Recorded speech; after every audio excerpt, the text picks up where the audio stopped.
বলিউডের জনপ্রিয় অভিনেতা অক্ষয় কুমার ক্যারিয়ারে অসংখ্য হিট সিনেমা উপহার দিয়েছেন তিনি। এবার গায়ক হিসেবে আত্মপ্রকাশ করলেন এই অভিনেতা। গানটির শিরোনাম শম্ভু।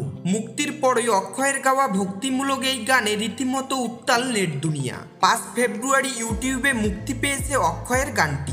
অভিনব শেখরের কথায় অক্ষয় ছাড়াও গানটিতে আরও কণ্ঠ দিয়েছেন সুধীর ও বিক্রম।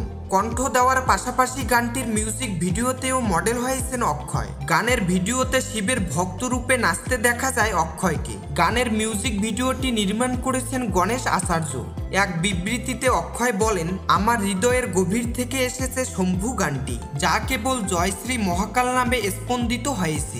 দীর্ঘদিন ধরে আমি শিব ভক্ত, কিন্তু ইদানিং তার সঙ্গে সংযোগ এবং ভক্তি আরো গভীর হয়েছে। অভিনেতা আরো বলেন, আমি অনুভব করি তিনি শক্তি, তিনি প্রেম, তিনি সাহায্যকারী, তিনি রক্ষাকর্তা, তিনি সবকিছু শেষ। বিগত বছরগুলোতে বক্স অফিসে অক্ষয়ের সিনেমাগুলো বাজিমাত করলেও 2022 সালে তার চিত্র ছিল সম্পূর্ণ বিপরীত। তার অভিনীত বচ্চন পান্ডে, সম্রাট পৃথ্বীরাজ ও রামসেতু সিনেমা বক্স অফিসে একদমই সাড়া ফেলতে পারেনি। এমনকি 2023 সালের শুরুতে মুক্তি পাওয়া অক্ষয় অভিনীত সেলফি সিনেমাও মুখ থুবড়ে পড়ে বক্স অফিসে। তবে OMG 2 সিনেমার মাধ্যমে বক্স অফিসে দীর্ঘদিনের খরা কাটান অক্ষয়। 50 কোটি রুপি বাজেটের এই সিনেমাটি 221 কোটি রুপির বেশি আয় করে বক্স অফিসে। বর্তমানে 9টি সিনেমার কাজ রয়েছে অক্ষয়ের হাতে।